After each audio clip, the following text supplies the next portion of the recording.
আজকে তোমাদের জন্য কমপ্লিটিং সেন্টেন্স থেকে আরও একটি গুরুত্বপূর্ণ সূত্র নিয়ে উপস্থিত হয়েছি।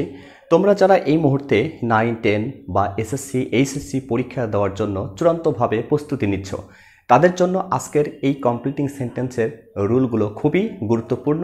একটু লক্ষ্য করে দেখো। এখানে আমি কমপ্লিটিং সেন্টেন্স থেকে যে সূত্রগুলো আজকে নিয়ে এসেছি তা হলো no sooner had dot dot then, scarcely had dot dot when, hardly had dot dot before oblique when. এক্ষেত্রে হার্ডলি হ্যাডের সাথে তোমরা বিফোর অথবা হোয়েন যে কোনো একটি বসাতে পারো। আর এই কনজাংশনগুলোর অর্থ হচ্ছে কোনো কিছু করতে না করতেই, কোনো কিছু হতে না হতেই। সেক্ষেত্রে দেখো, যেহেতু এখানে ডাবল কনজাংশন আছে, এই দ্বিতীয় কনজাংশনের পরে সর্বদাই তোমাকে পাস্ট ইনডেফিনিট টেন্সে বাক্য গঠন করতে হবে। এইটাই হচ্ছে এই রুলগুলোর বৈশিষ্ট্য, যে দ্বিতীয় যে কনজাংশনগুলো দেখতে পাচ্ছ, এই কনজাংশনগুলোর পরে অবশ্যই পাস্ট ইনডেফিনিট টেন্সে তোমাকে বাক্য তৈরি করতে হবে। এই কথাটি তোমাকে মনে রাখতে হবে। এখন লক্ষ্য করে দেখো যে আমি তোমাদের জন্য যে 3টি বাক্য লিখেছি, এই বাক্যগুলোর মাধ্যমে তোমাদের একটু বোঝানোর চেষ্টা করছি। প্রথম বাক্যটি আমি লিখেছি, no sooner had the teacher entered the class.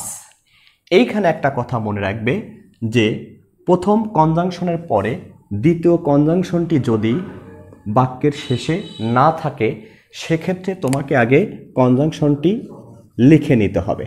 আর যদি সেন্টেন্সের শেষে দ্বিতীয় কনজাংশনটি দেওয়া থাকতো, তাহলে সেক্ষেত্রে তোমাকে শুধু বাক্যটি লিখতে হবে। এখন দেখো, যেহেতু সেন্টেন্সের শেষে দ্বিতীয় কনজাংশনটি নেই, আমরা এখানে দেন লিখে নিলাম। এখন যদি আমরা পাস্ট ইনডেফিনিট টেন্সে একটি বাক্য লিখি, তাহলে দেখো, উই স্টুড আপ, মানে শিক্ষক ক্লাসে প্রবেশ করতে না করতেই আমরা দাঁড়িয়েছিলাম। এটাই একটি বাক্য তৈরি হয়ে গেল। এখন দ্বিতীয় দেখো, আরও একটি বাক্য আমি এখানে লিখেছি, scarcely had I arrived at home. আমি বাড়ি পৌঁছাতে না পৌঁছাতেই কি হলো? এ বাক্যের শেষেও দেখো দ্বিতীয়টি যে কনজাংশন থাকে, সেই কনজাংশনটি দেওয়া নেই এখানে। তার মানে তোমাকে এখানে আগে কনজাংশনটি বসিয়ে নিতে হবে, তারপরে পাস্ট ইনডেফিনিট টেন্সে একটি বাক্য তৈরি করতে হবে। সেক্ষেত্রে কি হবে? দ্বিতীয় কনজাংশনটি কি হবে? হোয়েন আমরা এখানে লিখে নিলাম।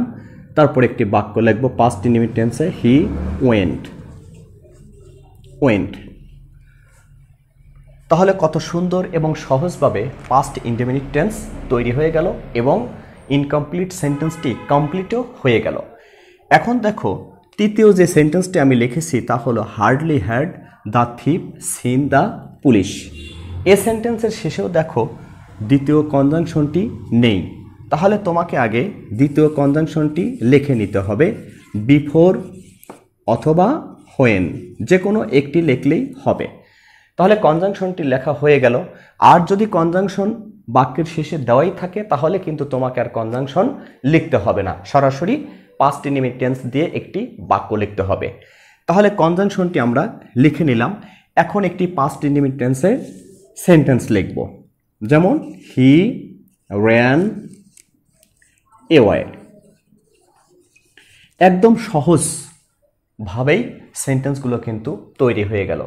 তার আগে তোমাকে অবশ্যই এখন আবারও বলে রাখি যে এই রুলগুলো বা বেসিক্যালি এই কথাগুলো যদি তোমার মনে না থাকে, তাহলে কিন্তু তুমি এত সহজভাবে বাক্য গঠন করতে পারবে না। এই জন্য তোমাদের সর্বপ্রথম কাজ হচ্ছে এই সূত্রগুলো মুখস্থ করে রাখা, যে no sooner had dot dot then, বা scarcely had dot dot when, বা hardly had dot dot when oblique বিফোরের পরে পাস্ট ইনডেফিনিট টেন্স লিখতে হবে। এই কথাটি তোমাকে সবসময় মনে রাখতে হবে। আজকে এখানেই ক্লাস শেষ করছি। সবাই ভালো থেকো। আল্লাহ হাফেজ।